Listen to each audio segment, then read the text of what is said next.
வணக்கம் சொந்தங்களே.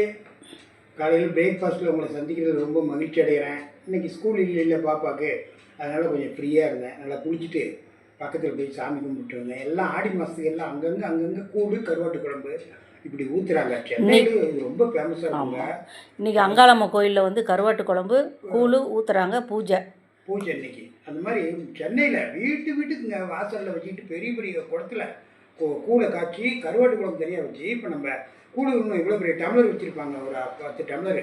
நம்ம போய் சும்மா அப்படி நின்னோம்னா போதும், அந்த டம்ளரில் ஒரு 3/4 டம்ளர் கூழை ஊற்றி அந்த கருவாட்டு குழம்பு அதில் ஊற்றி இருந்தாங்க. முருங்கைக்கீரை இது ரெண்டையும் கலந்து சாப்பிட்றது முருங்கைக்கீரை கொடுப்பாங்க. இதை சாப்பிட்றது இது சென்னையில் வந்து ரொம்ப ஃபேமஸ்ஸு.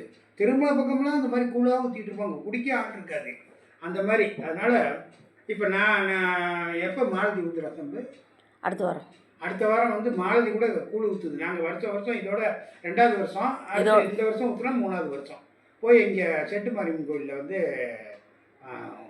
கூழ் ஊற்றுவாங்க. அதனால் ஆடி மாதத்தில் இனிமேட்டு எல்லாம் பண்டிகையாக தான் வரும். சரி, அதோடுங்க என்ன மாட்டி பண்ணி செஞ்சுருக்குன்னு கோயிலுக்கு போயிட்டு வந்து கேட்டேன்.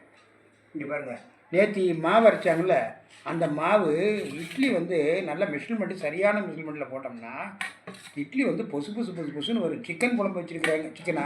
சிக்கன் குழம்பு இங்கே பாருங்கள், இட்லி பாருங்கதா அப்படியே பொசுன்னு இருக்கும். வாயில் போடுறதே தெரியாது, கரைஞ்சி போகும்.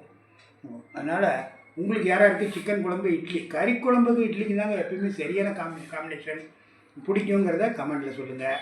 ஈவினிங் ஸ்நாக்ஸில் உங்களை நான் சந்திக்கிறேன். அதுக்கு முன்னால் தினம் ஒரு தகவலில் உங்களை சந்திக்கிறேன். பாய்.